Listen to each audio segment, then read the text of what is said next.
You probably picture the gold rush as a bunch of rugged dreamers, striking it rich and paving the way for America's greatness. Cute idea. Too bad it's pure fantasy. What actually happened was a chaotic circus of greed, bad luck, and some of the dumbest decisions in history. And yes, it's way funnier than your history teacher ever let on. So grab your metaphorical pan, because we're about to sift through 33 of the most ridiculous myths you still believe about the gold rush, and melt them down to pure nonsense. 1. The myth that miners were constantly yanking fist-sized gold nuggets out of rivers. This is the granddaddy of all gold rush lies, the 19th century equivalent of an infomercial promising you'll get rich by just believing in yourself. The brutal reality is that finding a nugget of any real size was about as common as finding a politician who keeps his promises. The vast, soul-crushing majority of gold was found as dust. We're talking gold dandruff. Anemic, glittery little specks that a strong sneeze could send into the next county. A man would absolutely demolish his spine and his will to live, standing in freezing, questionable brown water for 12 hours just to collect enough dust to impress an ant. The tales of giant nuggets were pure marketing genius, designed to keep a fresh wave of suckers heading west to buy bacon that was 90% salt and shovels that were 100% useless. 2. The myth that Levi Strauss invented his famous blue jeans for the miners. Oh, this is a heartwarming American fairy tale, except it's almost entirely made up. Levi Strauss was a stone-cold business genius, but not because he was a fashion guru. He was a genius because he saw thousands of miserable men with shredded pants, and his brain immediately went cha-ching. He showed up to sell canvas for tents, then realized the real money was in pants. He started making work trousers from that same stiff, ugly, unforgiving brown material. They weren't blue, they weren't denim, and wearing them was probably like being hugged by two large pieces of sandpaper. The iconic, comfortable 501s didn't appear until 1873. He wasn't a hero of the common man. He was just a smart guy who figured out how to sell wearable punishment at a premium. 3. The myth that ghost towns happened when everyone just vanished overnight. This sounds so cool and mysterious, doesn't it? Like the whole town got beamed up by aliens mid-card game. The actual process was far more pathetic and mind-numbingly boring. A town didn't die with a dramatic finale. It died like a sad, forgotten houseplant in a dusty corner. The gold would get thin, then the saloon would run out of anything drinkable, then the guy selling questionable meat pies would pack up his cart. People would just sort of evaporate, one by one, defeated and broke, probably sneaking out before dawn to dodge the guy they owed money to. The last man standing was some poor, delusional coot, still swirling mud in a pan, having lengthy conversations with his donkey about their new business plan. The town didn't disappear. It just slowly suffocated under the weight of its own failure. 4. The myth that finding a bag of gold solved all your problems. Congratulations! You found gold. You have now officially upgraded from broke and miserable to a walking, talking target with a debilitating anxiety disorder. That pouch of gold dust didn't make you rich. It just made you the most popular guy in town for all the most terrifying reasons. Every con artist, card sharp, and low-level thug now knew your name and where you slept. But the real enemy was the insane economy, which operated with the logic of a fever dream. A single egg, probably laid sometime during the last presidential administration, would cost you the modern equivalent of $50. That pouch of gold wasn't a treasure, it was bait. You were the worm, and every single shark in the pond was heading your way for a bite. 5. The myth that everyone was shouting Eureka when they found gold. Let's just apply a tiny little bit of human nature to this one. You are in the middle of nowhere, surrounded by thousands of hungry, desperate, and morally flexible competitors whose main hobbies are drinking and owning sharp objects. You finally, after months of eating dirt and regret, spot a nice piece of shiny rock. What is your next move? Do you stand up and announce your success to the entire state? Hey fellas, guess what I've got? Free gold samples over here. Please form an orderly line to hit me with your shovels. That's a fantastic way to end up as an unsolved mystery. The only sound a real miner made when he found gold was a quiet, terrified gasp, followed by the frantic, silent scramble of a man trying to look incredibly bored while hiding a winning lottery ticket from a prison mob. 6. The myth that miners lived in cute, cozy log cabins. This is the little house on the prairie lie, and it's insulting to log cabins everywhere. Let me paint you the real picture. Imagine the worst, most miserable camping trip of your life, and then set that campsite on fire inside a dumpster. Most miners lived in what could generously be called human-sized hamster cages made of garbage. Flimsy, leaky tents that turned into freezing coffins in the rain, or shacks made from scrap wood and mud, held together by little more than stubbornness and rat droppings. These weren't homes. They were squalid, disease-ridden holes where you'd huddle at night, listening to the rats plotting against you. The rats weren't just roommates, they were the landlords, and they knew you weren't getting your security deposit back. 7. The myth that California had that perfect sunny weather all the time. Oh, you mean the California from the tourism brochures? Yeah, the 49ers would have loved to see that place. The version they got was apparently designed by a very angry god with a very twisted sense of humor who personally hated them. Mother Nature looked at their pathetic living conditions and decided to turn up the difficulty to impossible. The winters were a biblical flood of freezing, non-stop rain that transformed the entire landscape into a giant, boot-swallowing ocean of cold, hungry mud. Then, summer would swing around, and the sun would become a celestial bully with a magnifying glass, baking you alive in a choking, inescapable cloud of powdered dirt that you chewed instead of breathed. It wasn't the Golden State. It was a meteorological torture chamber with no escape. 8. The myth that it was a lawless hellscape of Wild West shootouts. Thanks to every movie ever, you'd think the Gold Rush was just one big Clint Eastwood cosplay event where men settled arguments with dramatic duels. Wrong again. The average 49er was far more likely to be taken out by a bad case of dysentery or a poorly cooked potato than by a bullet. The real lawlessness was far more pathetic and insidious. It was about scams. The guy selling you a magical gold-finding stick that was just a regular twig he found 5 minutes ago. The merchant whose scales were rigged with a hidden weight. The baker whose loaves of bread were mostly sawdust and sorrow. The real Wild West wasn't gun smoke and showdowns. It was thousands of guys in a muddy camp, all trying to creatively con each other out of their last few cents. 9. The myth that the U.S. Army was there to protect honest miners. Oh, this is a cute one.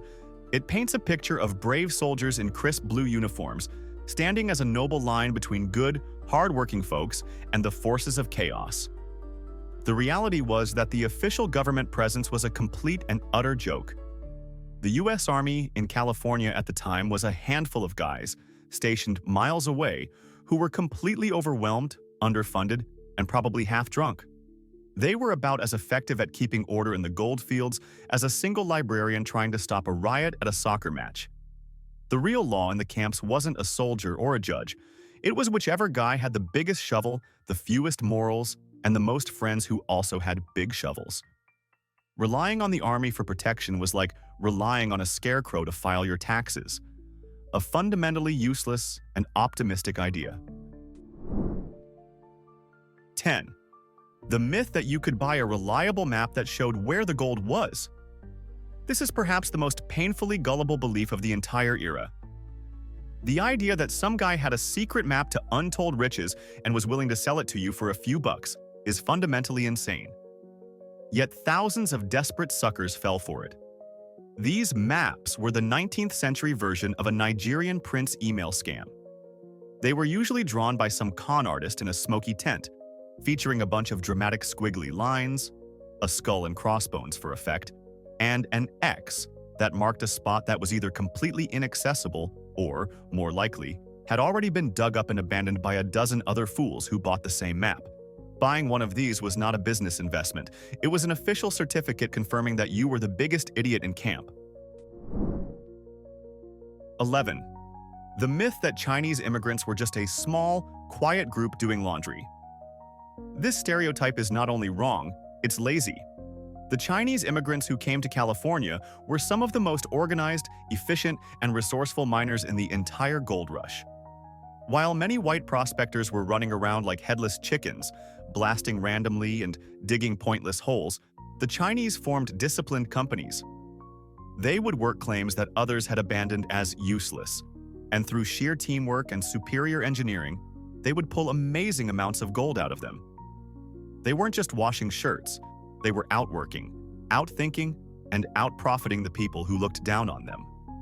This, of course, made the less successful miners furious, leading to incredible resentment. They weren't a sideline story. They were the pros playing a whole different game. 12. The myth that Native Americans were just passive bystanders who stayed out of the way. This is a dangerously dumb fantasy that white prospectors told themselves to justify their invasion. They didn't arrive in an empty, welcoming paradise. They marched onto land that had been inhabited for thousands of years by people who were, understandably, not thrilled to see their rivers poisoned and their land torn apart by hordes of greedy foreigners. The miners' attitude was one of breathtaking arrogance, believing they had a God-given right to be there. The result wasn't a peaceful coexistence, it was a brutal, tragic conflict. The miners' dumbest belief was thinking they could just show up and take whatever they wanted without consequences. The joke here isn't on the outcome, which was horrific, but on the sheer, mind-boggling stupidity and entitlement of the prospectors who started the whole mess. 13. The myth that everyone spoke English, creating a unified American culture. The image of a melting pot where everyone instantly understood each other is a complete fiction. The gold camps were the world's most chaotic and poorly organized United Nations summit. You had men from every corner of America, plus thousands from Mexico, Chile, Peru, Australia, France, Germany, Ireland, and China. It was a chaotic babel of languages where vital business transactions were conducted through what amounted to a game of charades. Imagine trying to negotiate the rights to a gold claim with a guy who only speaks German, using nothing but hand gestures and confused shouting. It wasn't a unified culture. It was a mess of isolated, deeply suspicious groups who mostly stuck to their own kind, convinced everyone else was trying to rip them off, which, to be fair, they usually were. 14. The myth that miners drank alcohol purely for fun and relaxation in the saloons. While they certainly did a lot of drinking, calling it fun is a stretch.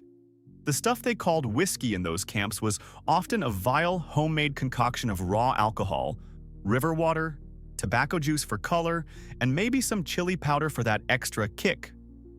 It was less of a beverage and more of a chemical weapon. Men drank it not for the taste but for its medicinal properties. Namely, its ability to make you forget that you were living in a muddy hole, probably had scurvy, and hadn't seen a real woman in a year. It wasn't about social relaxation. It was about achieving a state of temporary numbness, a brief vacation from the crushing misery of their daily existence. It was self-medication on an industrial scale. 15. The myth that the standard diet was a manly meal of beans, bacon, and coffee. This cowboy diet sounds rugged and romantic. The reality was a culinary horror show. The bacon was often so salty it was barely edible, more of a salt brick with some meat fibers in it. The beans were frequently old, hard as rocks, and required hours of boiling to become even remotely chewable. The coffee was often just burnt grain or bread crusts, boiled into a bitter, brown liquid that had no caffeine but a strong, lingering taste of disappointment. And the price for this garbage? Astronomical. Miners paid a fortune for the privilege of eating food that a modern prison would reject. The leading cause of misery wasn't the hard work. It was the slow, agonizing realization that dinner was, once again, going to be a plate of salty, crunchy despair. 16. The myth that the gold rush was an adventure exclusively for adults. The images of grizzled, bearded men. But the goldfields were full of kids. We're not talking about teenagers. We're talking about boys as young as 10 or 12, working right alongside the men. They were panning for gold, working in dangerous mine shafts and doing backbreaking labor that would make a modern grown-up cry. These weren't kids on a summer adventure. They were hardened little laborers, often supporting their families or sent west on their own. By the time he was 15, a boy in the goldfields had probably seen more misery, desperation, and outright failure than most men see in a lifetime. The idea of a carefree childhood was another one of the first casualties of the rush for riches. 17. The myth that James Marshall, the guy who discovered the gold, died a rich hero. Oh, this is a gutbuster. You'd think the guy who basically invented California would have at least gotten a fancy statue and a lifetime supply of bacon, right? Wrong. The universe has a sick sense of humor. James Marshall became the poster boy for getting screwed over. The moment the news got out, his property was overrun by a horde of human locusts who stole his tools, his livestock, and probably the fillings from his teeth. He spent the rest of his life like a washed-up rock star, wandering from town to town, telling the same story over and over to anyone who would buy him a drink. He didn't just fail to get rich. The gold rush reached into his life, turned it inside out, and shook it until nothing but lint and regret fell out. He was the beta tester for failure, and the results were a resounding success. 18. The myth that dynamite was the go-to tool for blasting rock from the very beginning. Okay, hold on. The image of some grizzled prospector lighting a stick of TNT and then doing a comical tiptoe runaway is pure cartoon fiction. Dynamite wasn't even a thing until 1867. What did the original 49ers use? Black powder. And using it was less of a science and more like playing Russian roulette with a mountain. You had no idea what it would do. Best case scenario? It makes a loud bang and scares some squirrels. Worst case scenario? It removes you from the Census Bureau in a way that makes a closed casket funeral seem optimistic. These guys weren't skilled demolition experts. They were just dudes with a keg of explosive dust, a bad idea, and a whole lot of unwarranted self-confidence. 19. The myth that water, the most critical resource for mining, was free. Oh, that's just precious. You think these guys showed up and found a magical land of free-flowing resources for everyone? Absolutely not.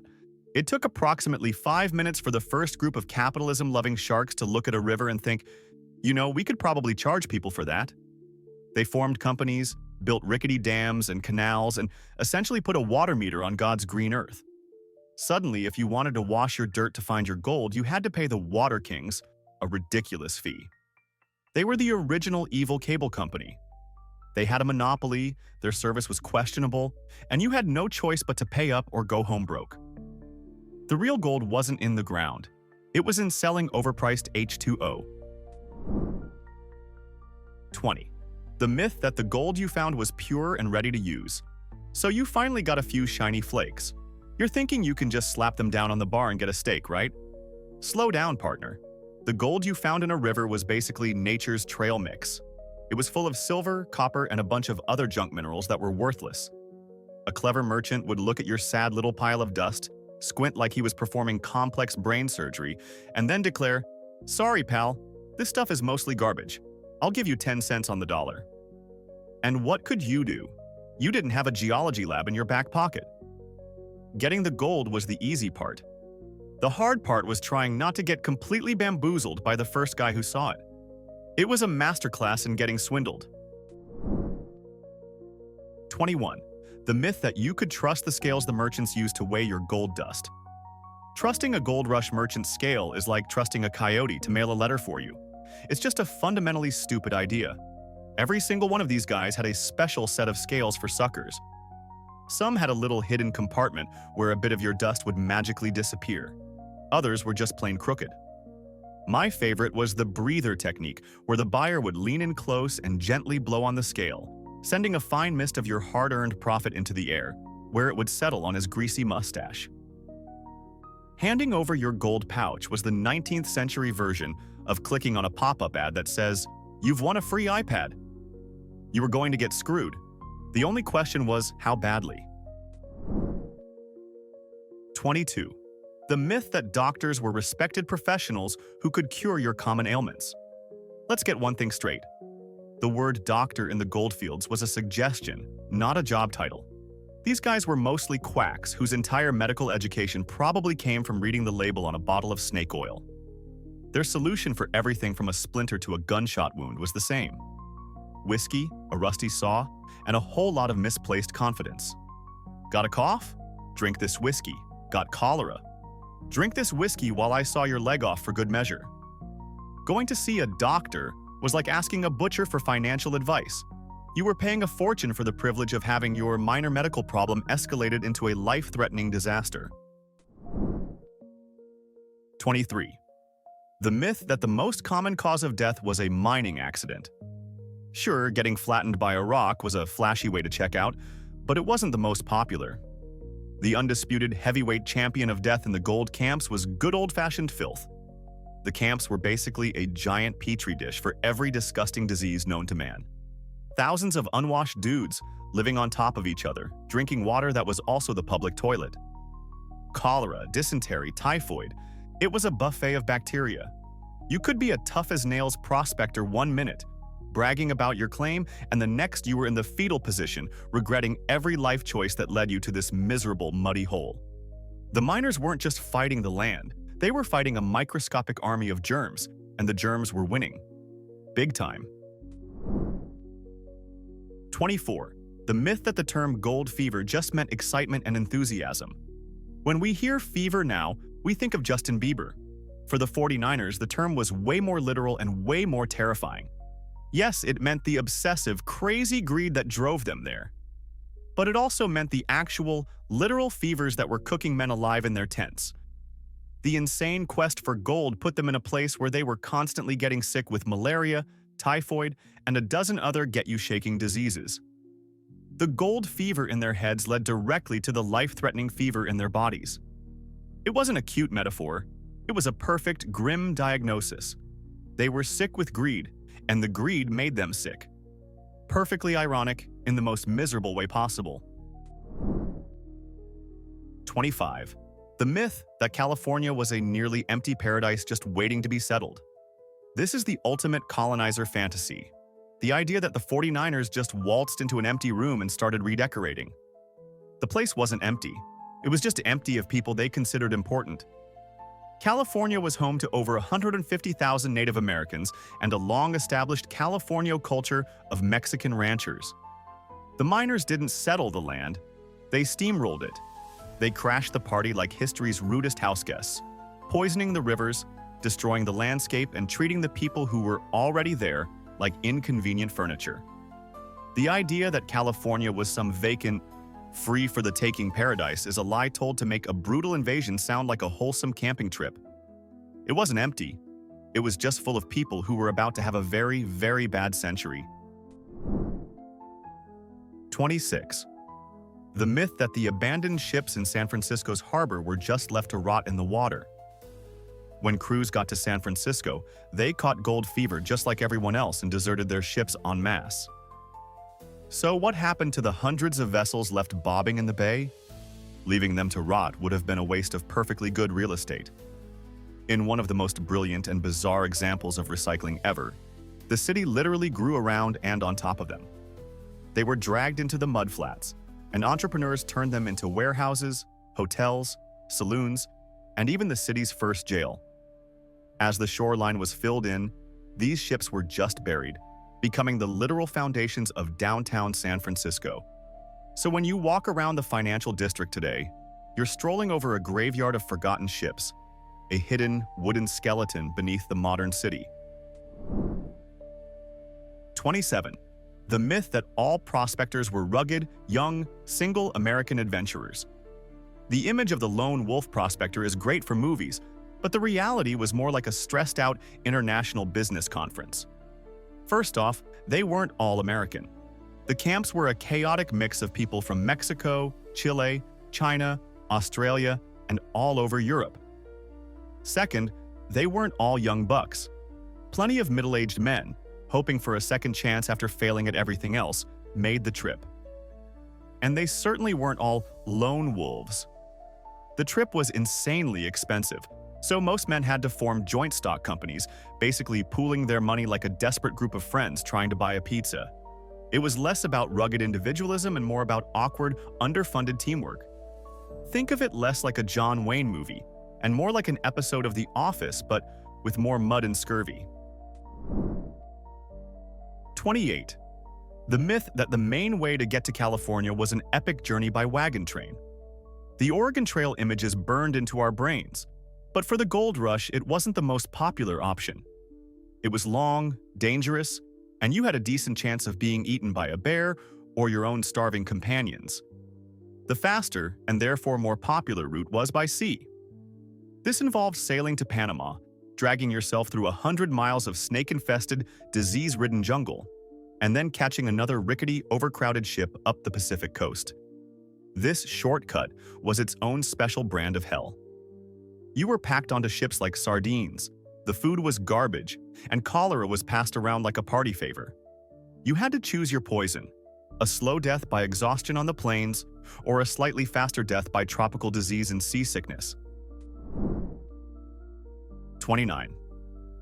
The myth that the biggest danger was getting shot by bandits or claim jumpers. While getting into a fight over a shiny rock was certainly a possibility, it was way down on the list of things that were likely to kill you. The biggest dangers were painfully boring and unglamorous. You were far more likely to die from something stupid, like food poisoning from bad pork, a nasty infection from a blister, or just plain old diarrhea. The medical term is dysentery, but let's call it what it is. More men were taken out by a bad case of the runs than by a bullet. Imagine writing that letter home. Dear Ma, Jeb didn't die a hero's death. He died because he ate a questionable meat pie and spent 3 days in the outhouse. It wasn't a glorious battle against outlaws. It was a pathetic, losing fight against germs and your own digestive system. 30. The myth that miners were uneducated, illiterate brutes. We have this image of them as a bunch of toothless, grunting morons who could barely sign their own name. While there were certainly some rough characters, the overall population was surprisingly educated for the time. Many were lawyers, doctors, clerks, and merchants from back east who were literate, well-read, and just as greedy as everyone else. They just temporarily traded their suits and ties for flannel and misery. The letters they wrote home are filled with surprisingly eloquent descriptions of their suffering and eloquent curses about the weather. They weren't dumb brutes. They were educated men who had made a series of very, very dumb decisions. The tragedy wasn't a lack of education. It was a catastrophic failure of common sense. 31. The myth that the simple gold pan was the main tool for striking it rich. The gold pan is the iconic symbol of the gold rush, but it was really just a beginner's tool. It was great for testing a spot, but you weren't going to get rich swirling a little bit of dirt around in a pan. That's like trying to empty a swimming pool with a teaspoon. To move any serious amount of earth, you needed bigger, more ridiculous-looking equipment. Miners built long wooden troughs called sluice boxes and even bigger contraptions called long toms and rockers. These things looked like insane, homemade water park slides for rocks. They required teams of men to operate and huge amounts of water. The pan was just the first step. The real work was done with absurdly large, clunky, and back-breaking pieces of hardware that were anything but simple. 32. The myth that the only thing of real value being sought was gold. Gold was the headline act, but there was a whole sideshow of other hustles going on.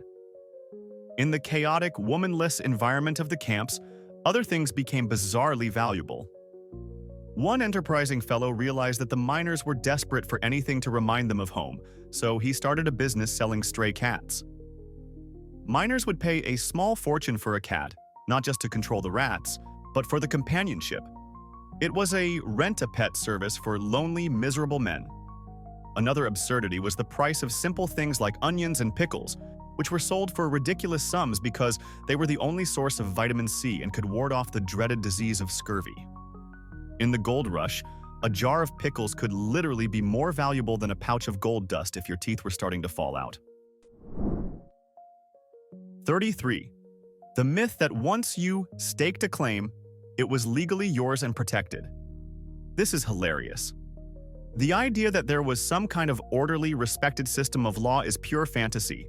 Staking a claim in the early days consisted of hammering some wooden stakes into the ground and hoping nobody bigger and meaner than you came along. There were no deeds, no titles, and no lawyers. The law was a chaotic mix of unwritten rules, intimidation, and whatever a group of miners decided it was on any given day. Your claim was only as secure as your ability to defend it, either with your fists, your shovel, or by having more friends than the other guy. It wasn't a legal system, it was the playground rules of a very dangerous, very muddy elementary school for grown men. So here's the punchline. The gold rush wasn't about bravery or vision. It was one long, messy hustle. And the only real winners?